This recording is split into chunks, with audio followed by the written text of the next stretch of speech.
പിന്നെ രാജുവിൻ്റെ കൂടെയുള്ള ആൾക്കാരാണ് രാജുവിൻ്റെ പടത്തിൽ പിന്നെ എന്നെ റെഫർ ചെയ്യുന്നതും.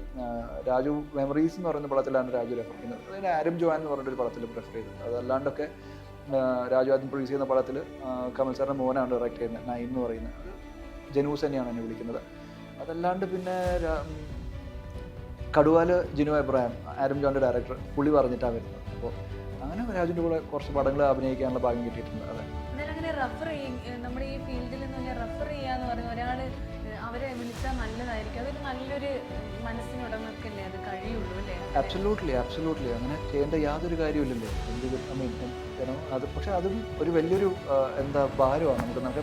നിങ്ങളിപ്പോൾ എൻ്റെ പേര് സജസ്റ്റ് ചെയ്യുമ്പോൾ ഞാൻ അതിനോട് ഞാൻ നീതിയിൽ പുലർത്തണം. എന്ന് വെച്ചാൽ 4 പേര് എന്തുകൊണ്ട് ഇവൻ എന്ന് ചോദിക്കാൻ അങ്ങനെ ഒരു ഇട വരുത്താതെ നോക്കേണ്ടത് എൻ്റെ കടമയാണ്. സിനിമയിലും ക്യാമറ മുമ്പിൽ മാത്രമല്ല പുറകിലും. സോ